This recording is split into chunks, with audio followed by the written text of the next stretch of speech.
আমার ভাগ্যে লেখা আছে আমি খুন করব, তাই আমি খুন করেছি, দোষ কার? দোষ আল্লাহর। আমার ভাগ্যে ডাকাতি করা লেখা আছে, আমি ডাকাতি করেছি, দোষ কার? দোষ আল্লাহর। কিন্তু যারা বলে তারা বেশিরভাগই টাকা কামানোর ধোঁকা দেয়, তখনই তার তাকদীর নির্ধারণ করে দেন। হৃদয়ের প্রশান্তি।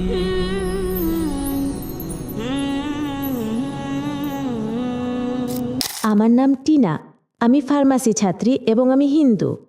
ডক্টর জাকির, আমি শুধু জিজ্ঞাসা করতে চাই, আপনি ভারত থেকে, আমি নিশ্চিত নই আপনি এই প্রথাটির সাথে পরিচিত কিনা। ভারতীয়দের মধ্যে এমন একটা প্রথা আছে যে আপনি একটা পাতা নিয়ে কারো কাছে যান এবং যদি আপনার থাম্বপ্রিন্ট এবং অন্যান্য জিনিসের ভিত্তিতে আপনার পাতা খুঁজে পাওয়া যায়, তাহলে আপনার পুরো জীবন, আপনার নাম, বাবা মায়ের নাম, অতীত ভবিষ্যৎ কি হবে সব লেখা থাকে সেই পাতায়। আমি জানি না এটা হিন্দু ধর্মের প্রথা কিনা নাকি মন্দির বা লোকেরা তৈরি করেছে। আর যদি সব কিছু আগে থেকে লেখা থাকে, তাহলে এটা হিন্দু ধর্ম বা এই প্রথাকে ইসলামের বিশ্বাস ও মানবজাতির স্বাধীন ইচ্ছার সাথে কিভাবে তুলনা করা যায়? ধন্যবাদ।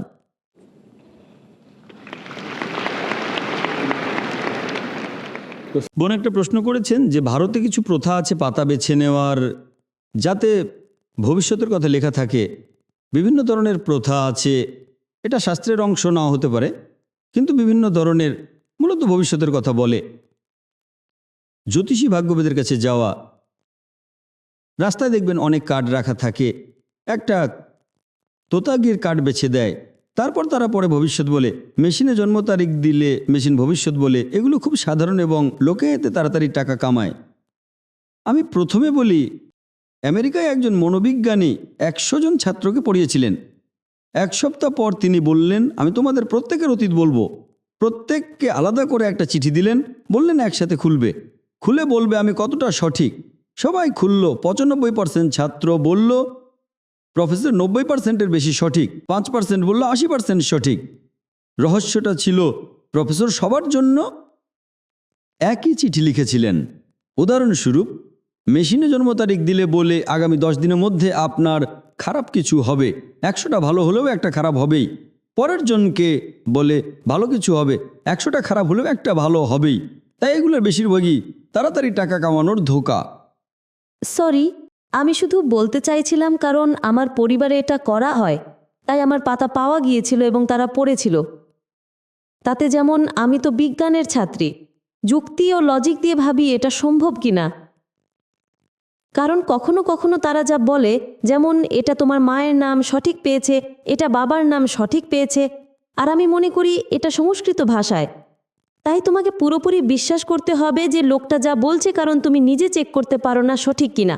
আমি মনে হয় 16 বছরে পড়েছিলাম, তাই তারা বলেছিল যে বয়সে পড়া হয়েছে 16। এখনও যেমন 10টার মধ্যে 8টা সঠিক পেয়েছে। আর কখনো কখনো আমি ভাবি তারা কিভাবে এটা করে। আর অনেক লোকও আসে, তাই এটা লজিক আর ভাগ্যের মধ্যে একটা লড়াই, কোনটায় বিশ্বাস করব। আমি বোনের কাছে আসছি, আমাকে উত্তর শেষ করতে দিন। এটা তোমার প্রশ্ন কভার করবে। যেমন বলছিলাম, যারা করে তারা বেশিরভাগই বড় ধোঁকা, তাড়াতাড়ি টাকা কামানোর জন্য। কোরআন যা বলে, আমি আমার বক্তৃতায় বলেছি, সূরা 5 আয়াত 90, হে মুমিনগণ, নিশ্চয় মদপান এবং জুয়া খেলা, মূর্তি পূজার ব্যাধি এবং ভাগ্য নির্ণায়ক, এগুলো সব শয়তানের কাজ। এগুলো থেকে বিরত থাকো যাতে সফল হতে পারো। কোরআন বলছে মদ, জুয়া, ভাগ্য গণনা, পাথরের পূজা, এগুলো শয়তানের কাজ, এড়িয়ে চলো। কোরআন বলছে না কেউ ভবিষ্যৎ বলতে পারে না। অনেক মুসলিম বোঝে না। কোরআন বলছে এগুলো শয়তানের কাজ, এড়িয়ে চলো। কোরআন বলছে না কেউ ভবিষ্যৎ বলতে পারে না। কিন্তু যারা বলে তারা বেশিরভাগই টাকা কামানোর ধোঁকা দেয়। কোরআন হাদিস থেকে জানা যায়, কিছু জিন শুনে কিছু লোককে বলে আমরা মুসলিম হিসেবে এতে জড়াবো না, এটা নিষিদ্ধ। কিন্তু এর মানে এই নয় যে কেউ ভবিষ্যৎ বলতে পারে না। যারা দাবি করে তারা বেশিরভাগই ভুল। কিন্তু কিছু মানুষ ভবিষ্যৎ বলতে পারে, কিন্তু আমরা মানুষ হিসেবে এতে জড়াবো না। সঠিক হোক বা ভুল আমাদের জন্য খারাপ, তাই কোরআন বলছে এতে জড়াবে না। কোরআন বলছে না পারবে না। অনেকে হাত দেখে বলে, কেউ 50% সঠিক বলে, কেউ 70% সঠিক বলে। হেডস অর টেলসও 50% সঠিক হয়। কিছু লোক সুযোগে করে, খুব কম শতাংশ হয়তো অতীত জানতে পারে, নবীর হাদিসে আছে, কিন্তু আমরা মুসলিম হিসেবে এতে জড়াবো না। জাদুতে জড়াবো না, ভাগ্য গণনায় জড়াবো না। কেন? ক্ষতি করে। এই প্রসঙ্গে বোন, আমরা মুসলিম হিসেবে অনুমোদিত নই। খুব কম শতাংশ হয়তো অতীত বা ভবিষ্যতের বড় অংশ বলতে পারে, কিন্তু আমরা মুসলিম হিসেবে এতে জড়াবো না। এটা আদেশ।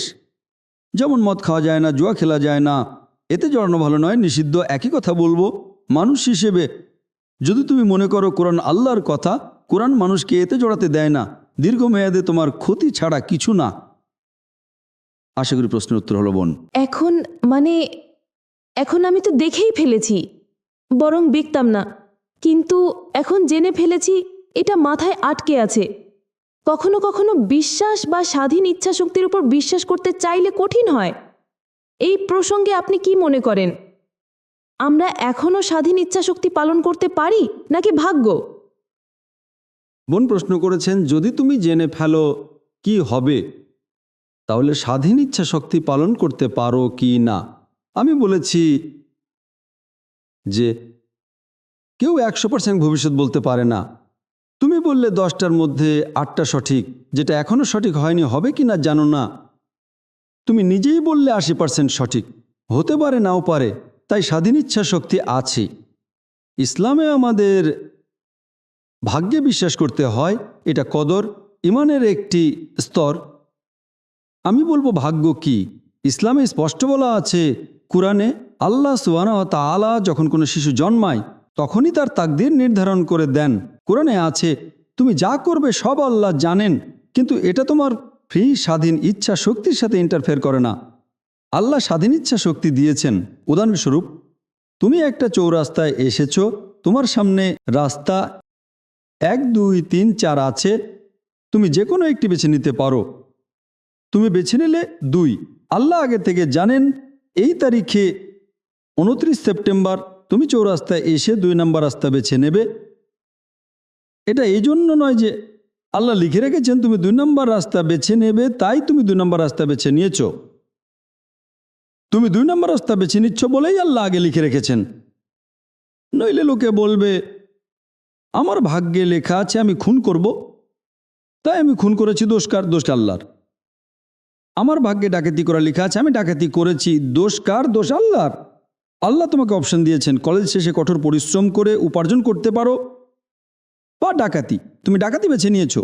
আল্লাহ জানেন কলেজ শেষে তুমি কঠোর পরিশ্রম বা ডাকাতি করতে পারো, তুমি ডাকাতি বেছে নিয়েছো, তাই আল্লাহকে দোষ দিতে পারো না। আল্লাহ আগে থেকে জানেন। তাই ইসলামে ভাগ্য আছে, কিন্তু আল্লাহ স্বাধীন ইচ্ছায় শক্তি দিয়েছেন। আমাদের কর্মের ফলের জন্য আমরা নিজেরাই দায়ী, নইলে পরীক্ষা কোথায়? আল্লাহ কোরআনে বলেছেন সূরা মুলক অধ্যায় নম্বর 67 আয়াত নম্বর 2, আল্লাহ মৃত্যু এবং জীবন সৃষ্টি করেছেন তোমাদের পরীক্ষা করতে কে ভালো কাজ করে। এই জীবন বোন পরকালের পরীক্ষা। তাই ইসলাম বলে ভবিষ্যতের ভাগ্য গণনায় জড়াবে না। তুমি বলছো কিছু মাথায় ক্লিক করছে, হয়তো বলেছে 30 বছরে মরবে, তুমি ভাবছো মরবে, মরতেও পারো নাও পারো। যদি ভুল করে ফেলেছ ভুলে যাও বোন, স্বাভাবিক জীবনযাপন করো, খুঁজে দেখো কোনটা সত্য, কি করতে হবে। বোন, বিভিন্ন ধর্মগ্রন্থ গবেষণা করো, কোনটা সত্য গ্রন্থ যেটা মনে শান্তি দেবে সেটা পড়ো, অনুসরণ করো। ভাগ্যবিদ যা বলেছে ভুলে যাও, সঠিক হলেও কোনো সমস্যা নেই, তোমার গবেষণার ভিত্তিতে যা সঠিক মনে হয় তাই করো। এই কোরআন বোন আল্লাহর শেষ এবং চূড়ান্ত নির্দেশনা মানব জাতির জন্য, শুধু মুসলিম, আরব বা মালয়ের জন্য নয়, পুরো মানব জাতির জন্য। তুমি এই বই পড়লে ইনশাআল্লাহ মনে শান্তি পাবে। আমি স্বেচ্ছাসেবককে বলছি তোমাকে কোরআনের ইংরেজি অনুবাদের একটা কপি উপহার দিতে। তুমি পড়ো, ইনশাআল্লাহ মনে শান্তি পাবে। আশা করি প্রশ্নোত্তর হলো বোন। ধন্যবাদ।